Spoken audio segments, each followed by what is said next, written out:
Today on Keeping It Realtor, I'm going to talk to you about what you can do to make your offer more attractive.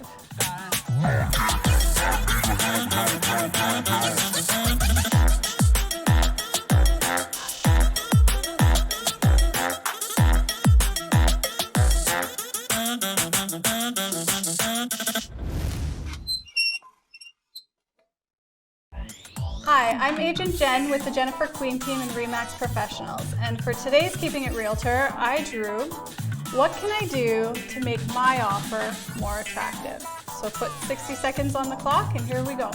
So really in this market, particularly this post-COVID or I guess COVID market where there just isn't enough supply and buyers are going crazy out there, there's a few things you can do to make your offer less attractive. Some people are writing offers that are completely conditionless, which is kind of scary, especially if you are obtaining financing.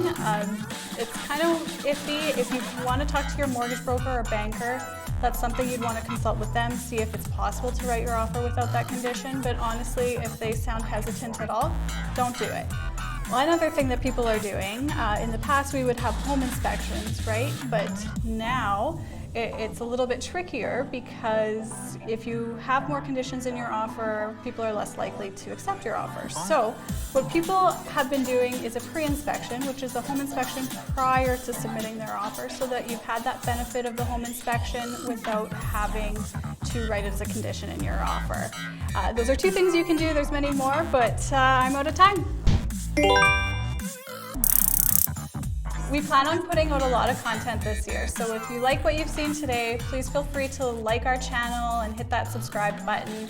And of course, if there's any questions that you would like answered, please feel free to leave them in the comments below. Our contact information is below as well for all of your real estate home buying needs in Winnipeg.